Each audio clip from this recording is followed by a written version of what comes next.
vamos esclarecer o que eu estou tentando dizer. Eu estou tentando dizer que um padre, quando faz o seu exame de consciência, ele tem que fazer um duplo exame de consciência. O primeiro exame de consciência é aquele que todo fiel leigo faz. Não é? Ou seja, os 10 mandamentos, as virtudes específicas que cada cristão deve viver. Não é isso? Mas, um segundo exame de consciência, eu tenho que me perguntar o que é que eu estou fazendo do meu ministério, porque eu recebi um encargo de Deus. Eu recebi realmente uma missão de Deus e eu preciso fazer esse segundo exame de consciência. Porque eu posso estar vivendo os 10 mandamentos do Decálogo, posso ser o sujeito mais piedoso do mundo, mais casto do mundo, eu posso, assim, respeitar a propriedade privada dos outros, respeitar os meus pais, etc. Tudo isso, cumprindo perfeitamente os 10 mandamentos e mesmo assim reprovar no segundo exame de consciência, sendo um mau sacerdote que não cumpre o seu dever. Porque nesse segundo exame de consciência, eu tenho que me recordar qual é a identidade real de um padre e de um bispo, conforme aquilo que a Igreja Católica pede de nós. Vejam, eu gostaria de colocar então um instrumento apto, muito prático, nas mãos dos próprios padres e dos próprios bispos, para que nós saibamos fazer o nosso exame de consciência. Então, a pergunta que desmascara toda a nossa sem-vergonhice é a seguinte: contra o que eu estou lutando? Porque veja, nós padres, não é, de uma forma geral, estamos sempre lutando para alguma coisa boa, não é?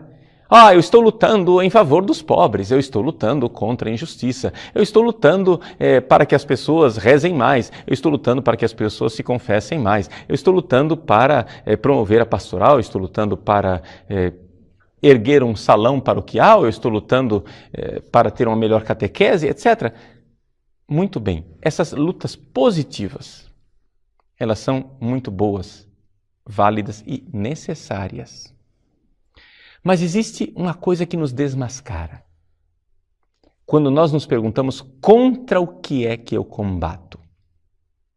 E aqui nós temos 3 reações possíveis.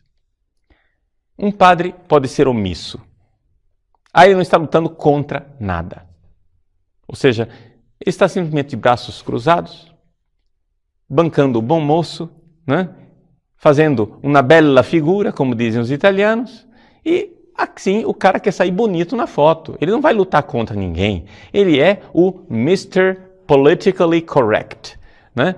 Ele é o senhor politicamente correto. Ele não vai ofender ninguém. Ele joga para a torcida. Se você faz isso, meu irmão, você é um sem vergonha.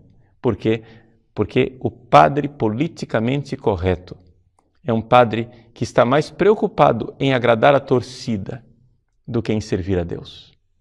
Esse pecado chama-se respeito humano, quando não, vaidade. Ou seja, respeito humano quer dizer o seguinte: eu tenho medo de ferir as suscetibilidades, as sensibilidades das pessoas e por isso eu fico quietinho, né? Não está aqui quem falou, eu não vou mexer com seu ninguém, eu não quero briga, né? Eu estou aí colocando panos quentes para agradar a todo mundo. Você está preocupado em agradar os homens e não em agradar a Deus. Segunda coisa, você pode estar sendo levado também pela vaidade, porque você quer promover a sua imagem. Então você quer mais a glória do seu nome do que a glória do nome de Deus. Então, temer a Deus é o princípio do saber. Você precisa ter temor de Deus e não respeito humano. Querer agradar a nosso Senhor, querer dar glória ao seu nome e não glória ao seu próprio nome de sacerdote ou de bispo. Você não é um showman. Você não está aí para fazer show. Você está aí para agradar a Deus. Então, o espetáculo dos padres politicamente corretos é uma tragédia. É uma omissão que não tem nome.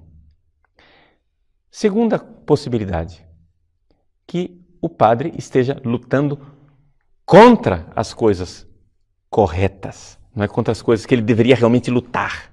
Ele está lutando contra o pecado dentro de si mesmo, está lutando contra o pecado na vida real e concreta das pessoas, ajudando essas pessoas, não é, a serem mais santas.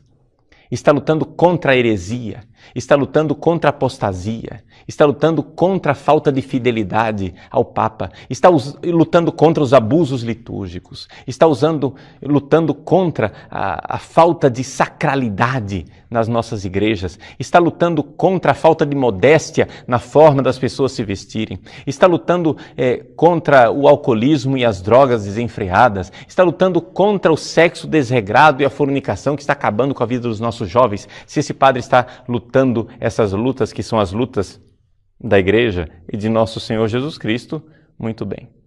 Você está fazendo realmente um bom combate. Então veja, no nosso exame de consciência nós temos 3 possibilidades. As 2 possibilidades primeiras são aquelas que um sacerdote normal geralmente cai. Ou seja, ao invés de servir a Deus e dar a vida no martírio, de lutar contra aquilo que aflige a igreja, às vezes o sacerdote cai. Não é? Ele quer ser politicamente correto, ele quer agradar a torcida, etc, etc. São fraquezas. Né? São fraquezas. A esse irmão que caiu no politicamente correto, eu digo a você, meu irmãozinho, você ainda está do lado do bem. Você simplesmente está pecando, saia dessa fraqueza, comece a temer a Deus, comece a fazer o seu trabalho. Você é padre não para você é padre para agradar a Deus. Não é? E se a torcida começar a vaiar, não se preocupe com o juiz, que é quem vai julgar você na hora de entrar no céu. Tá? Agora, o problema é que tem gente que já foi longe demais. Que não está simplesmente nessa covardiazinha do politicamente correto. Não está simplesmente nessa vaidade de querer agradar a torcida. Mas já pisaram fundo, já beberam fundo no cálice do inimigo. E já foram no fundo do inferno da maldade. Porque dentro da igreja de Deus, eles lutam claramente contra aquilo que é santo. Um padre ou um bispo que jamais disse uma palavra contra a pornografia, contra a falta de modéstia, contra todo tipo de desmando. Mas ficam indignados quando vem um padre de batina. Um padre e um sacerdote que não dizem nada do uso de drogas, do uso de entorpecentes que prejudicam a saúde das pessoas. Um padre e um bispo que nunca faz nada, absolutamente nada, contra o sexo desregrado que está destruindo a juventude, que está destruindo a nossa sociedade, destruindo a família. A família. Essa realidade tão sagrada. Ele não faz nada para promover a castidade que é o fundamento da família. Cuidado. Cuidado com a sua luta. Cuidado contra o que você luta. A propaganda é sempre bonita. Ou seja, todo padre, todo bispo vai dizer que está do lado dos pobres. Quem é que vai ser contra os pobres? Todo mundo vai dizer que é a favor da justiça, que quer uma sociedade mais justa. Quem é que é contra a justiça? Não é?